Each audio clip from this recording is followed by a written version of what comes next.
Good morning, beautiful. I had a bit of an interesting story that I wanted to share. I don't know if there's a lesson to it or not. Maybe we'll find one. And it's a story that I've told before, but new awarenesses bring added meaning and added understanding to things that you experience in your life. So this is a new layer to this story. So I'm taking this Kundalini dance certification course in addition to my Kundalini yoga and my general yoga teacher training. So these are just additional specializations in things that have called to me and things that are part of something I already do, but I wanted to have the more technical explanation so that I can be like, this is what I'm doing and why, not this is what I'm doing. So yesterday I was listening to my lectures and I was going through this section about trance. And the instructor is going on and on about shamanic practices and how at our roots we all have this like shamanic culture, things that I know because I am a shaman. I already went through that whole initiation process, that whole research, that whole getting back my own roots and taking in other cultural aspects that have spoken to me my entire life. Although I haven't been able to figure out the why of it, I just lean into it, whether it be my own Celtic and Norse roots or various Native American things that have called to me since I was a child. So I draw upon all of these things in my own shamanic practice. But he was talking about these trance-like states and how we see it a lot in the club culture where you have people dancing in these clubs with drugs and alcohol or not, and they're essentially putting themselves into these trance-like states. Those who partake in recreational drugs and or plant medicine drugs, you're obviously putting yourself into these states, and when done with intention can be a very spiritual experience. That wasn't the point. But the point was he was talking about the trance-like experience that comes from dancing. And dancing when you do not so much technical dancing, although it can come once you get in that flow and you know your routine, but more the intuitive side of dance. And being in your body and being one with yourself and being connected with your breath and bringing those parts of yourself into alignment. So as he was talking about these euphoric experiences and what can happen and what happens in the brain and in the body at various points, I realized that I have had multiple of these experiences. And the one farthest back that I can really recall was when I was at a congregation or church party and nobody else was dancing, but the music was on, and I'm like, well, the whole dance floor is there, I'm just gonna go dance. So I did, and I was dancing and I was flowing, and it was like the most beautiful experience ever. And I was just in my element. I got in this beautiful rhythm and I was just allowing my energy and my body to flow. And I can remember being in that moment because that was usually things that I did alone when I went on my hikes or my walks. But I was given this opportunity to basically do it on a stage for no reason. And so I was just dancing and enjoying my time, and the church elders had my dad stop me and were asking me if I was on drugs. I was like 15. Nobody was like talking with me, hanging out with me. I mean, I actually have pictures from that day. But I wanted to dance, nobody was dancing, so I just danced by myself. I got into that space, but they could see that and they were scared of that energy because that energy is so freaking powerful. The second time that I can remember it clear enough that I can be like, oh yeah, this experience happened, was when I went to the club for the first time. I did have alcohol in my system, gone with the intent that I was going to be me, just do me and dance the way I wanted to and observe social constructs. So that intention was set. So alcohol in terms of it being a suppressant was kind of negated. So that entire night, even though Jules came with me, you know, to be safe and whatever, I just focused on myself, and I just danced, and I let the music carry me the way that it did at that party.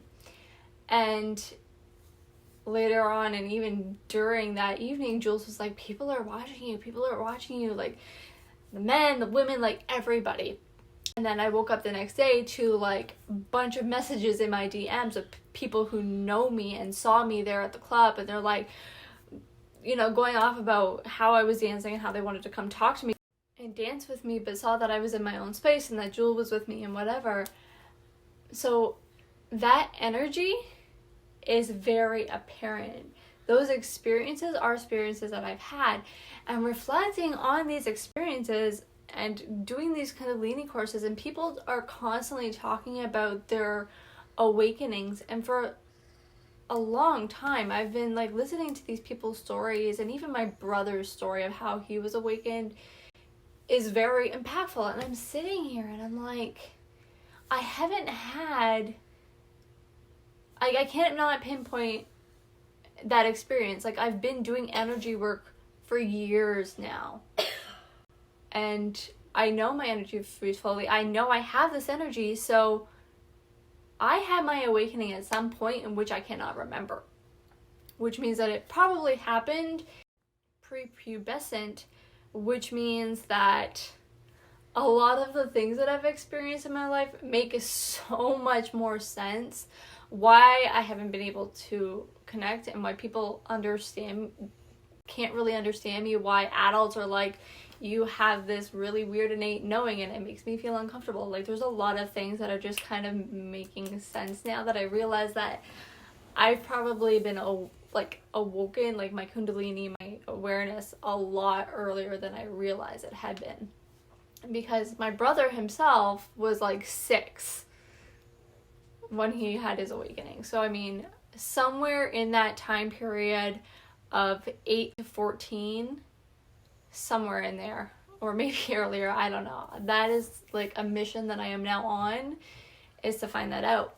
But now I'm starting to see all these threads in my life in regards to dancing and singing and even acting, because in this Kundalini dance course, the instructor is talking about shamanic practices and the invocations that you do and things like that, and the shamanic culture, and how in these ceremonies shamans were essentially actors and bards and storytellers, and they would act out these stories through dance and through costuming and all of this stuff. And I realized that these are just elements that I've always done. These are things that I've always just been attracted to. And I was trying to figure out, like, why, like, there was up to a point where, you know, I was in productions and I loved being in productions, and I'm like, why did I stop? And then I had to be like, oh yeah, I was raised in a cult. And I had to sit there and I had to start recalling sorry, there's still a lot of trauma with the cult stuff. I had to recall a lot of the memories and where this idea of acting and storytelling started.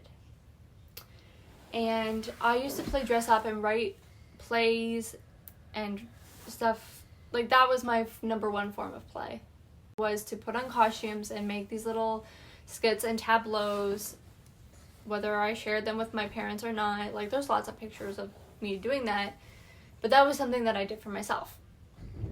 And then as I grew up, obviously I was in productions in school and things like that, but it wasn't something I was encouraged to do. My parents actually encouraged my brother to do it, but that's a whole other thing about patriarchal nonsense. But when I was about 5, I can remember asking my mom to go on stage with her, because she was doing this, I'm going to call them skits for the sake of the story because it's too much to explain. And I'm like, I had this Noah's Ark toy, and I asked her, can I please come on the stage with you?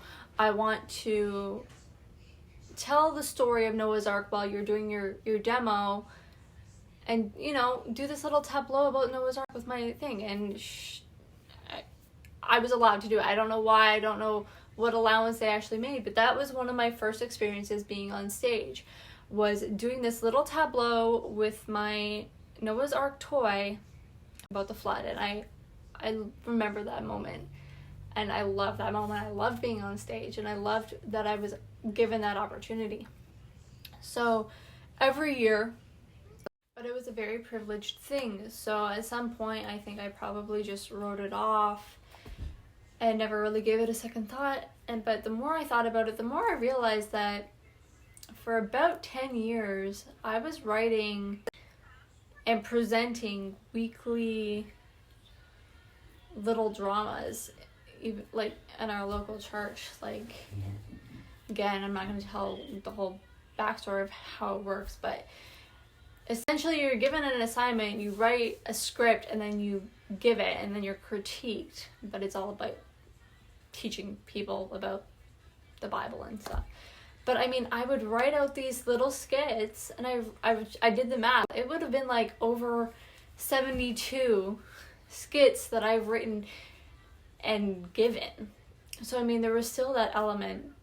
But other than that, it didn't have a place in my life because it was deemed as something that was unacceptable. It was deemed as something that was more than what was needed, or that would distract from serving God. But really, in a sense, it's not spiritual. It's a very big part of spirituality, is telling these stories and being able to explore spirituality for myself and relearn these things, and to tap back into theatrics and dance and singing and movement and sound, all of it. I feel like I've gotten a really big part of myself back that was taken away from me by being raised in such a strict religious environment. So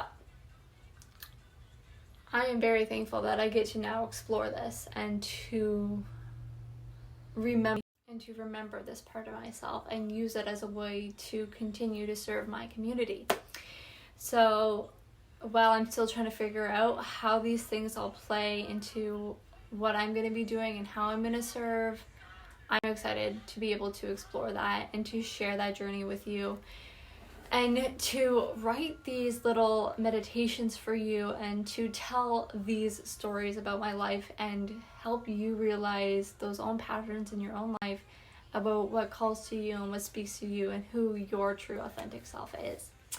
So when those patterns come up, take some time to reflect on where they have been in your life and how they're pushing you towards what you're meant to be doing. Take care.